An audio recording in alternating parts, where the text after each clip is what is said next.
Seconds? Oh, we got lots. Ooh. The Johnson Wax Program with Fibber McGee and Molly.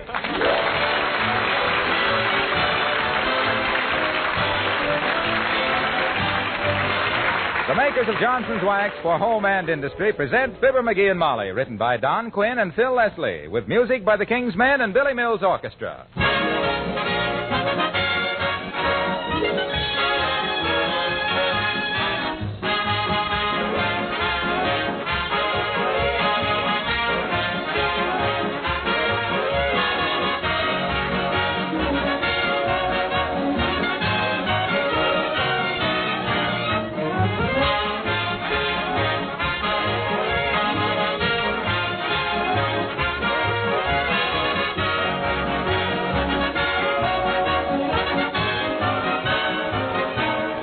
The holiday season is a time when you want your home as bright and cheerful as you can make it.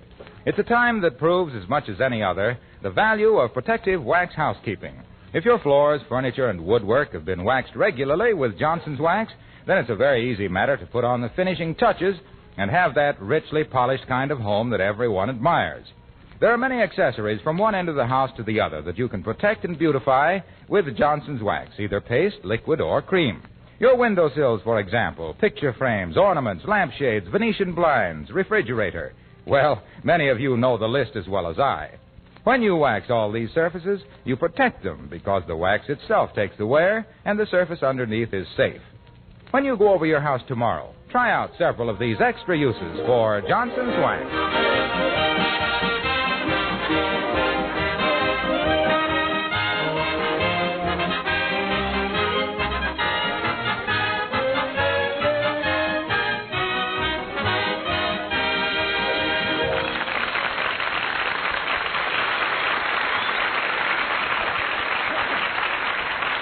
3 of the most curious things in the world are the gyroscope, the pyramids, and the Squire of 79 Wistful Vista. And if you don't think he's curious, get a load of him sneaking a peek into the hall closet as we join Fibber McGee and Molly.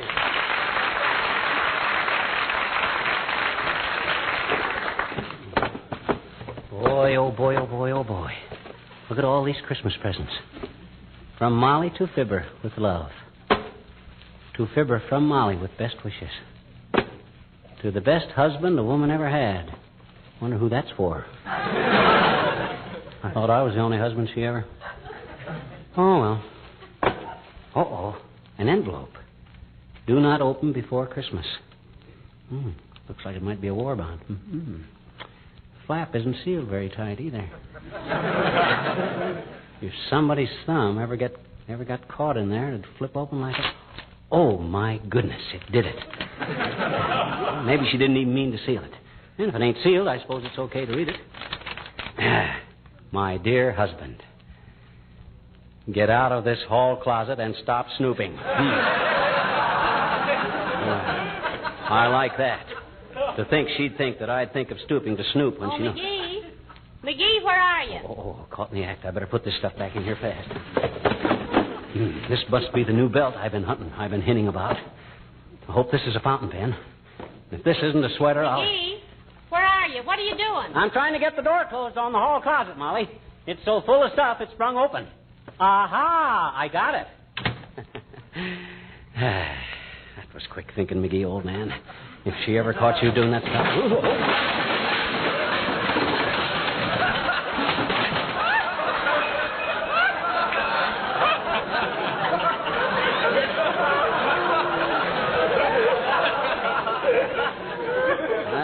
Read it. I got to straighten out that closet right after Christmas. McGee, what goes on here? I told you to stay away from that hall closet. You're much too snoopy. Why, Molly, do you mean to stand there in one of the best-looking house dresses I ever saw and accuse your own husband by marriage of snooping? Ah, dearie, you can pump up more phony indignation than Donald Duck. Now get all that stuff put back in the closet. No, you better let me do it. Something in there you don't want me to see, baby? Well, if there was and I didn't and you already had, what's the difference? I didn't unwrap a thing. I never even shook anything. Only thing that even aroused my curiosity is that big white package with the blue ribbon on it. I don't remember any big white package with any blue ribbon. McGee, stop peering over my shoulder. Go read the paper. Okay, but gee whiz. Oh, hello, Alice. Hello, Mrs. McGee. Hiya, Mr. McGee. Hi, Alice. Hey, what'd you do to your hair? Well, she's just wearing it differently, McGee. Himself here is getting very observant with Christmas coming on, Alice. Ordinarily, you could wear your scalp full of neon lights and he'd never notice it. You like my hair with the buns over the ears, Mr. McGee? Yes, I do, kid. I like the buns over the ears much better than that old sweet roll on top. Or that apple strudel you used to have falling down in back. My hairdresser says they're wearing it this way in Paris now. It's a nice hairdo, Alice. What do they call it? Hair Hitler. because it's more trouble than it's worth. Yes, I think so, too. You got your Christmas counterfacting all done, Alice? Creepers, I thought I had, Mr. McGee, but now I'm as confused as a kangaroo at a pickpockets convention. Why, dear? Well, I had a terrific billfold for Harold, but I had to change the tag to Ronnie because I'm giving Ronnie's cufflinks to Rick to take the place of Rick's cigarette lighter because I quick had to give the lighter to Jimmy when he showed up here last night with a simply super pair of earrings for me. That is a little complicated, isn't it? That's like the year when McGee gave me nothing but napkins and handkerchiefs, pillowcases, and tablecloths for Christmas. He took the laundry list downtown instead of the shopping list.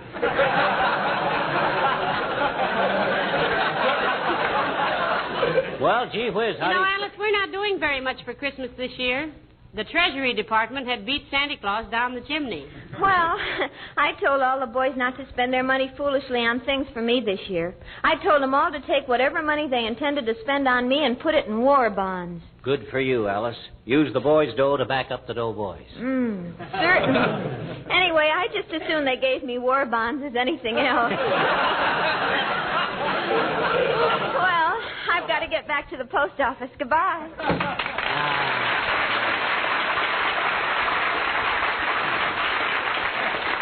There's a girl who has her heart in the right place. On her sleeve. I don't know. She's a lot like I was when I was a girl, McGee. Except that she has 20 boyfriends and I just had you. Yeah, well, that wasn't because you were unpopular, Snooky. That was because there was an ugly rumor around Peoria that McGee had put a bear trap in Molly Driscoll's porch swing. That was more than a rumor, sweetheart. For 15 years after that, my father never sat down without first slapping the chair with his cane. Now, listen, go away while I get this stuff back in the closet. How about that white package with the blue ribbon on it? McGee, I swear I know absolutely nothing about that. You wouldn't kid me, would you? After all, when mysterious packages are hid away in the closet... Heavenly days, what was that? My belt. It busted. Remember how I've been telling you my belt was on its last legs? Well, it's a funny place to wear a belt. But I do remember your mentioning it several times. Looked awful, too. Supposed to have been genuine calf, but I'll bet a cookie its mother was a paper mill. Doggone it, my last belt, too. Oh, well, I can wear a necktie around my waist so I can get downtown and buy a new one. All right, dearie, all right. You win. Here, open this package. Why, this is a Christmas package. Gee, I shouldn't open this till Christmas. Open it. Well, okay. Well, what do you know? A new belt. Well, I'll be a monkey's uncle if this isn't a coincidence. Remember me to your nephew. Gee. And with my initials on the buckle. Oh, this is a beauty, Molly. Thanks ever so much. Don't mention it, and Merry Christmas. First installment. My gosh, this is really unexpected. Well, it shouldn't be. The way you've been talking about a new belt the past few weeks, you should have taken out a hinting license. Here, throw this old one away, will you? All right, I'll put it in. Why, this is strange. Huh? Looks like it had been cut halfway through. Oh, well, I've had a very sharp appetite lately, and my weight... Come in. Hello, Molly. Hello, Gary. Hello, Dr. Gamble. Hi, you big front man for the Stork Club. Why call me Gary? You finally agree with me that I look like Cooper? No, that's just my abbreviation for garrulous. Why, Dr. McGee is not garrulous. I should say not. I haven't been out with a girl since I married Molly. Yes. Yes, I know. You two are the living exhibit A for the scientific theory of the attraction of opposites. Molly is so good-looking and sweet and quiet. And I'm? Yes, indeed, in spades. Say, what's all this Christmas stuff around here? You been unwrapping a present, McGee? Well, he just broke his belt, Doctor. And as long as I was giving him one for Christmas, I thought he might as well have it now. Beauty, ain't it, Doc? Real pigskin.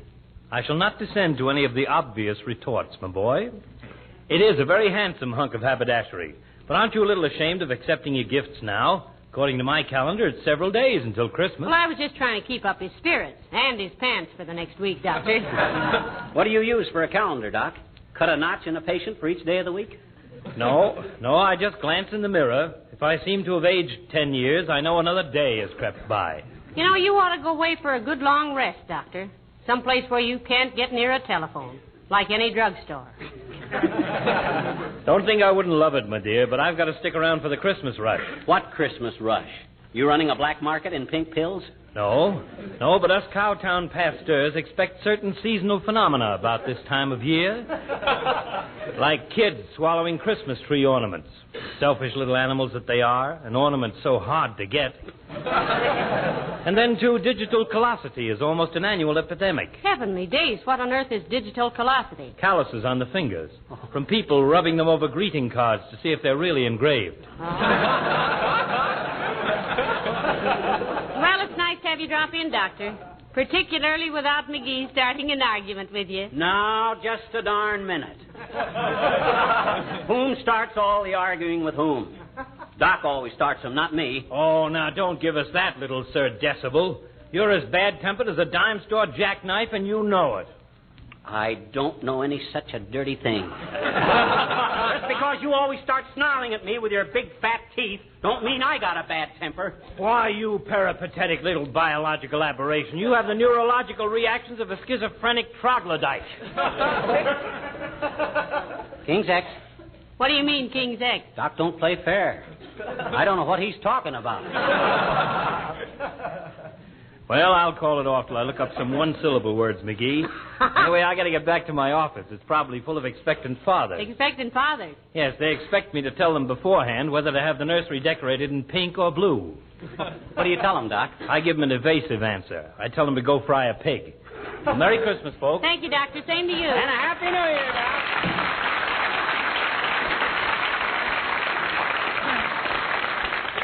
Isn't he a sweet old character? Yeah, great guy. It was a great loss to medicine when he started studying it.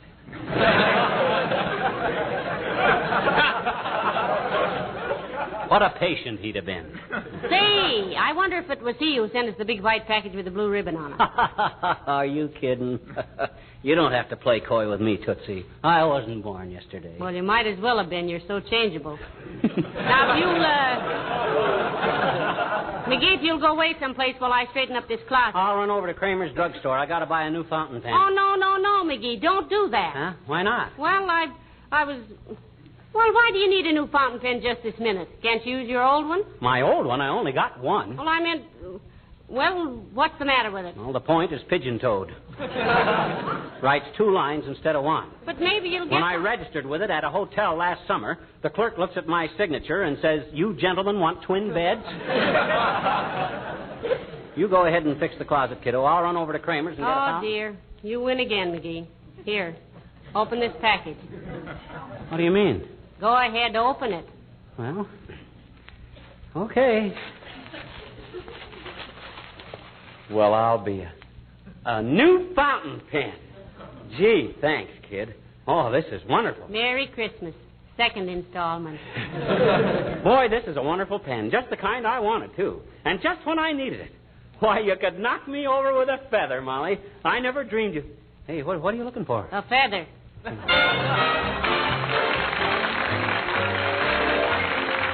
Billy Mills and the orchestra and Jingle Bells.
me, McGee. I've almost got this closet straightened up again. How about that big white package with the blue ribbon on it? Does it gurgle or rattle or squeak or anything? Well, I haven't touched it. Somebody around here's got to keep his curiosity under control.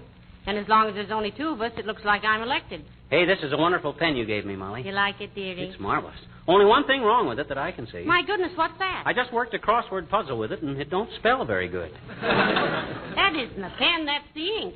Oh. Well, I'm really quite gruntled with it. You mean disgruntled? No, I'm very happy. It's the finest pen I... Hello, friend. Hello there, Mr. Wilcox. Hi, waxy old man. How do you like the new belt Molly gave me for Christmas? Hey, it's beautiful. But aren't you folks a little previous with your Christmas presents? Well, he was getting so snoopy, Mr. Wilcox, I just had to give him a belt one way or another. So I took the easy way. Look, she gave me a fountain pen, too. Ain't that a darb? Writes 10,000 words without filling. Don't know how many he'll write when I fill it.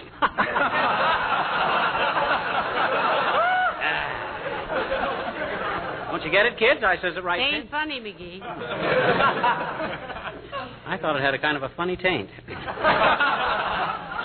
You like the pen, Junior? It's very handsome, pal. But better get your name engraved on it. Be ashamed to lose a nice pen like that. Well, I couldn't get it engraved till after Christmas, Mr. Wilcox.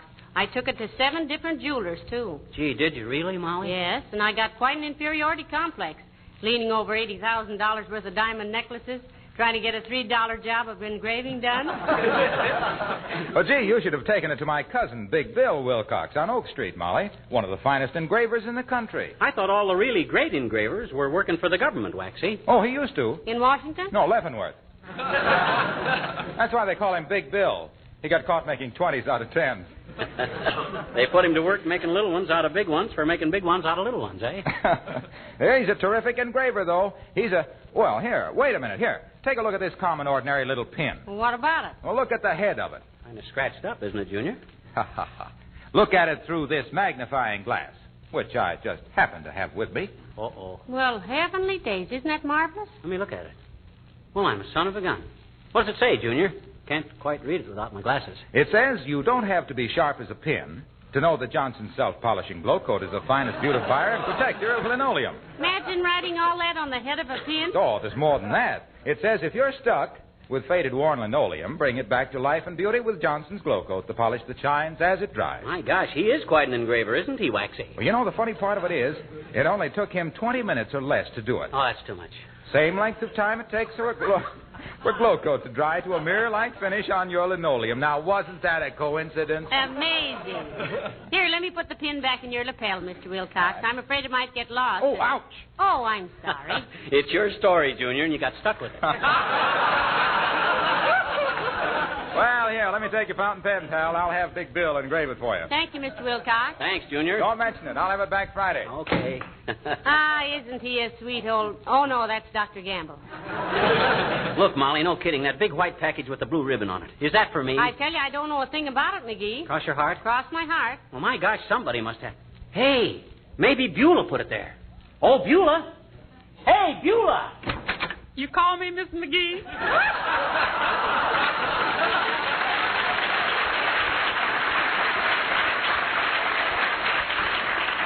Why should I? You never call me Beulah. Mr. McGee wanted to know about this big white package with a blue ribbon on it, Beulah. Did you put it in the closet here, Beulah? No, sir. That package is a complete stranger to me. Well, that's strange. Oh, well, we'll find out when we open it at Christmas time. Have you got all your shopping done, Beulah? Yes, ma'am, practically. All I got left to get stuff for is Papa and Ira. Ira? Who's Ira? He's my one and only, sir.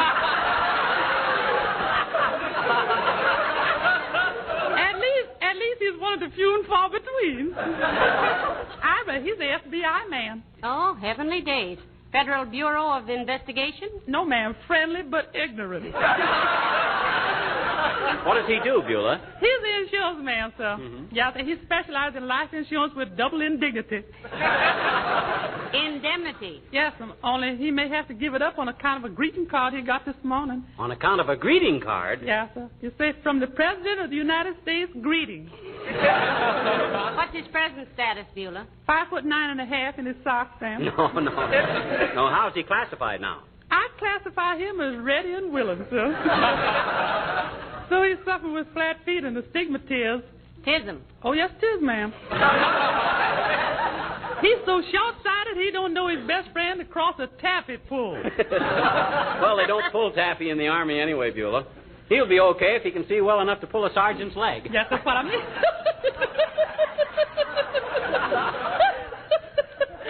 Love that man.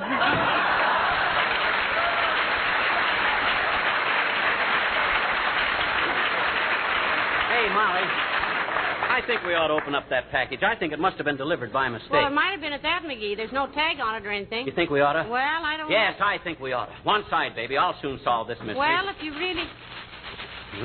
Heavenly days, it's a beautiful negligee. Oh, my gosh. What's the matter? Oh, gee whiz. Oh, my.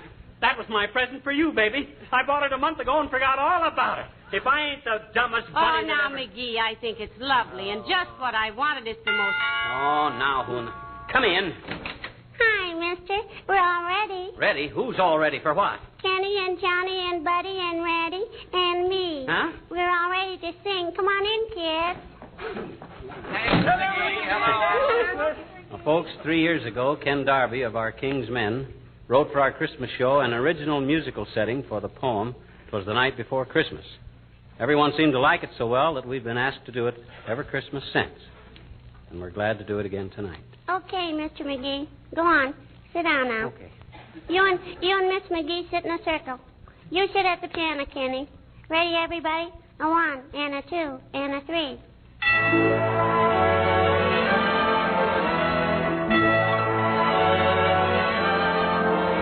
"'Twas the night before Christmas, and all through the house, not a creature was stirring, not even a mouse. The stockings were hung by the chimney with care, in hope that St. Nicholas soon would be there. The children were nestled all snug in their wee little beds, while visions of sugar plums dance in their wee little heads. Mama in her kerchief and I in my cap had just settled down for a long winter's night.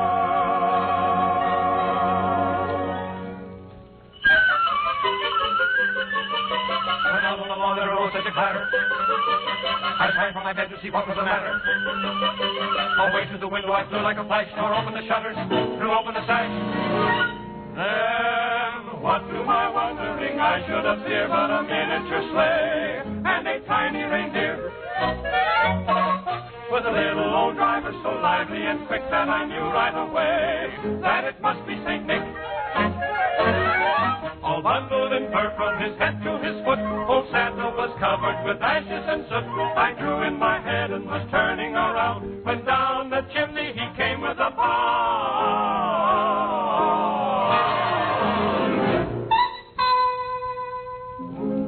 His eyes, how they twinkled. His dimples, how merry.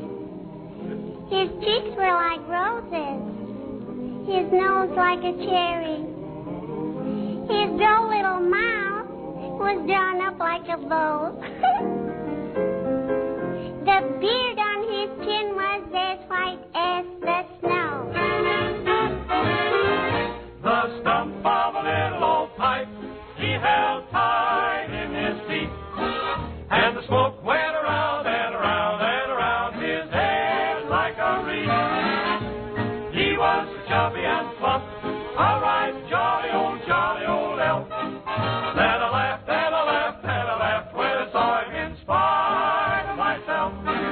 He had a broad face, and a little round belly that shook when he laughed, like a bowl full of jelly.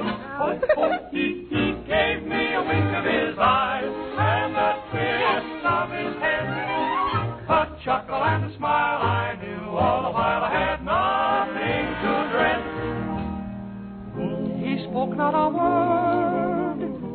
straight to his work and filled all the stockings. Oh, boy. Then turned with a jerk. Then laying a finger aside of his nose and giving a nod up the chimney he rose.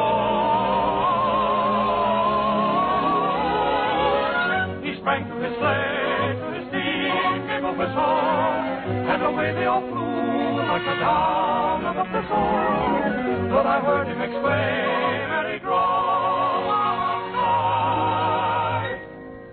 Merry Christmas to all, and to all, good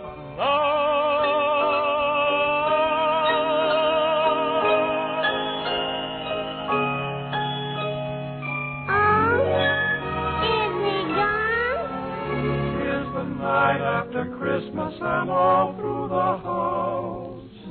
Not a creature is stirring, not even the mouse.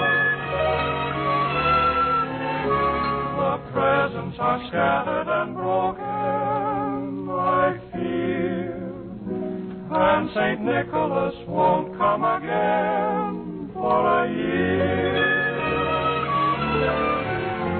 The children are nestled all warm in their wee little beds,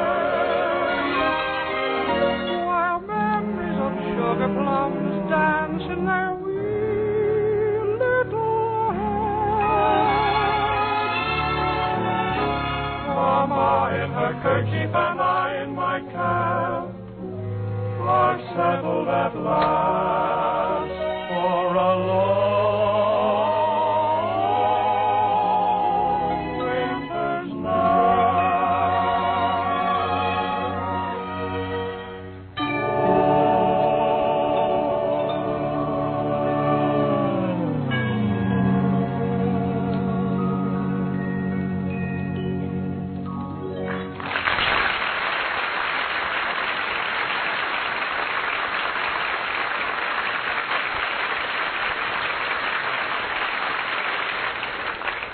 Ladies and gentlemen, 2,000 years ago, a star shone over Bethlehem to light the way to peace and goodwill on earth.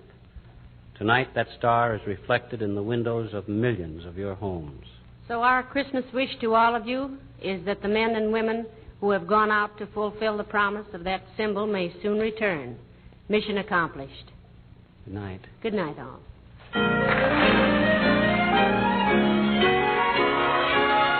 I heard him exclaim, and he drove out of sight. Merry Christmas to all, and to